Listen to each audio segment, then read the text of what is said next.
और अब आपको बताएं कि फाटा इस्लाहात बिल पेश न करने पर अपोजिशन जमातों के अरकान कौमी असम्बली इजलास से वॉकआउट कर गए हैं। पीटीआई के हामिदुल हक की कोरम की निशानदही की उन्होंने और गिनती पर कोरम नामुकम्मल निकला, जिस पर इजलास कल सुबह 10 बजे तक के लिए मुलतवी कर दिया गया है। इजलास में शेख आफ्ताब ने बताया कि वजीर आजम ने जुमे को पार्लिमानी रहनुमाओं का इजलास बुलाया है। इस मुतालिक मजीद जानेंगे जियो न्यूज के नुमाइंदे आसिफ अली भट्टी से। आसिफ, बताइएगा कौमी असम्बली के इजलास से मुतालिक। जी, कौमी असम्बली का इजलास जब आज शुरू हुआ है तो आज प्राइवेट मेंबर्स डे था और 60 पॉइंट्स एजेंडा था, जिसमें ज्यादातर कानून साजी के उमूर थे। लेकिन जैसे इजलास शुरू हुआ है तो सैयद खुर्शीद शाह जो कि अपोजिशन लीडर हैं, उन्होंने खड़े होकर स्पीकर से ये कहा कि कल जो कुछ किया गया है वो ऐवान की तौहीन की गई है कि फाटा इस्लाहात का बिल एजेंडे पर रखकर अचानक निकाल दिया गया है। ऐसा पहले कभी नहीं हुआ और ये पार्लियामेंट की तौहीन है। उन्होंने ये भी कहा कि हुकूमत चाहती है कि वो अपनी मर्जी से लेजिस्लेशन भी करे, ऐसा नहीं हो सकता है। तमाम जमातों को इत्तफाक राय के साथ आगे बढ़ने के लिए हुकूमत को इत्मीनान में लेना होगा। साथ ही में आफ्ताब शेख खड़े हुए और उन्होंने वजाहत पेश करने की कोशिश की कि कुछ मजीद मशावरत करनी थी और हुकूमत चाहती है कि इस्लाहात का बिल आए, लेकिन इस मशावरती अमल को मुकम्मल करने की वजह से इस बिल को वापस लिया गया है।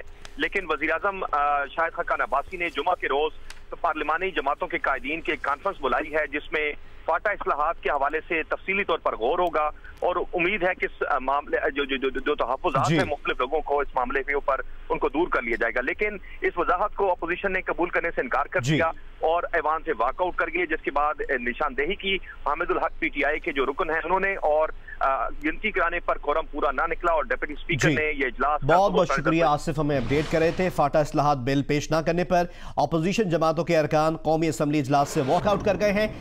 कायदे इख्तिलाफ खुर्शीद शाह ने कहा है कि फाटा इस्लाहात बिल पर हुकूमत का रवैया गैर संजीदा है। उन्होंने कहा कि 70 साल हो गए, फाटा के मसले का हल निकालना होगा। पार्लियामेंट की तौहीन पर ऐवान से वॉकआउट कर रहे हैं। खुर्शीद शाह का यह भी कहना था कि अपोजिशन इजलास में आ जाती है, हुकूमत नहीं आती। नवाज शरीफ ने बात नहीं मानी, हुकूमत का भी वही रवैया है।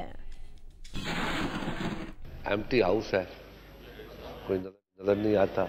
एज यूजुअल आपको पता है, कोई नई बात नहीं है कि कोई सरप्राइज आ जाए कि बिल्कुल आज अपोजिशन आपको नज़र आ रही है और गवर्नमेंट की तरफ से एज यूजुअल वाह वाह, कोई एक दो वजीर के सिवाय जिनको शायद ये बेचारों को परेशानी आना पड़ता है।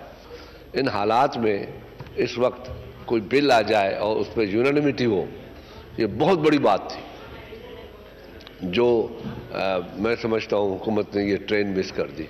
एक मैसेज कन्वे करता कि इन हालात में भी देखें हमारे बिल पास हो रहे हैं, हम असेंबली में काम हो रहा है। कल हमारा मौक़िफ़ बड़ा क्लियर था कि अगर आप ये नहीं करेंगे तो हमारा बैठना फिर ये तौहीन है पार्लियामेंट की। हम ये प्रोटेस्ट जो भी कर रहे हैं, हम अपनी पार्लियामेंट की जो इज्जत और एहतराम है, उसका विकार है, उसको बहाल करना चाहते हैं।